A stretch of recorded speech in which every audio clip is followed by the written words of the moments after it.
Bueno, buenas tardes. Mi nombre es Ivonne Elisa Mejía Romero, estudiante de la Corporación Universitaria Minuto de Dios de Bogotá. Y el día de hoy vengo a hablarles sobre los hitos históricos del modelo del desarrollo dominante. En el siglo XVI, donde fue la época del descubrimiento, se empezó a clasificar a los países como inferior o como superior.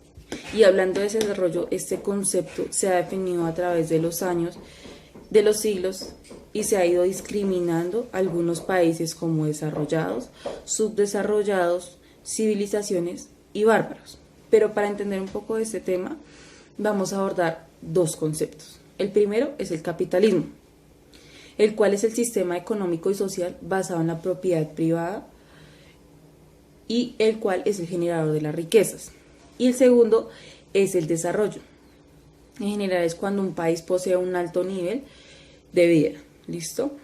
Es bueno entender que el bienestar de un país solo se consigue cuando éste logra un crecimiento económico, una competitividad en cuanto a otros países, o sea que la acumulación del capital es la única manera de lograr este desarrollo.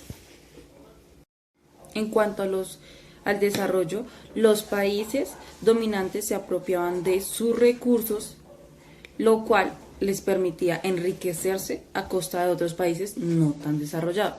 Hablando un poco de los hitos, empezamos en el siglo XVI, donde los países dominantes construyeron las periferias, que eran países alrededores de estos llamados periferias, y las potencias eran llamadas centros o metrópolis.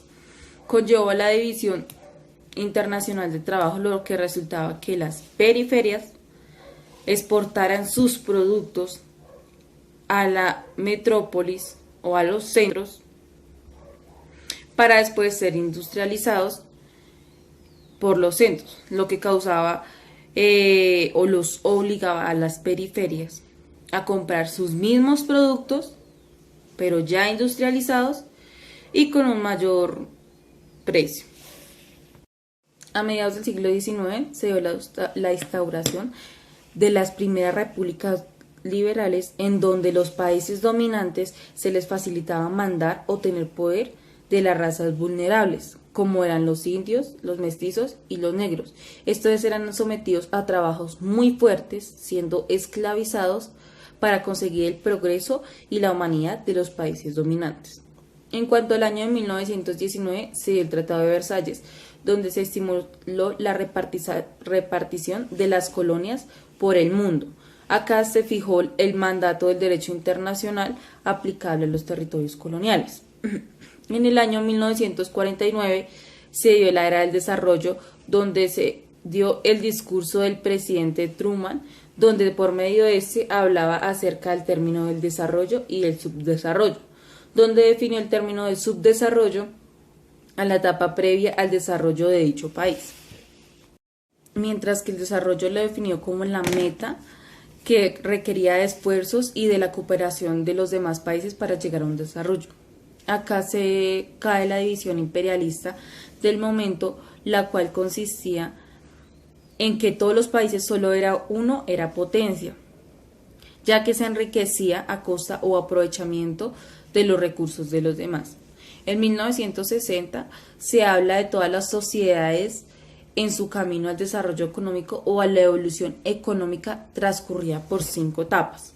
La primera habla de la sociedad tradicional. La segunda habla sobre la precondición para el despegue hacia un crecimiento autosostenido. La tercera, llamada despegue. La cuarta habla sobre el camino hacia la madurez, y la quinta y última habla del consumo masivo. A través de esta teoría se dio camino a los demás países para conseguir una modernización. En conclusión, se resume que la división internacional del trabajo solo ha permitido aumentar la brecha de desigualdad entre los países ricos y los países pobres, permitiendo que los países ricos o dominantes continúen enriqueciéndose con sus recursos. Además, desde el siglo XVIII se han tenido grandes distancias.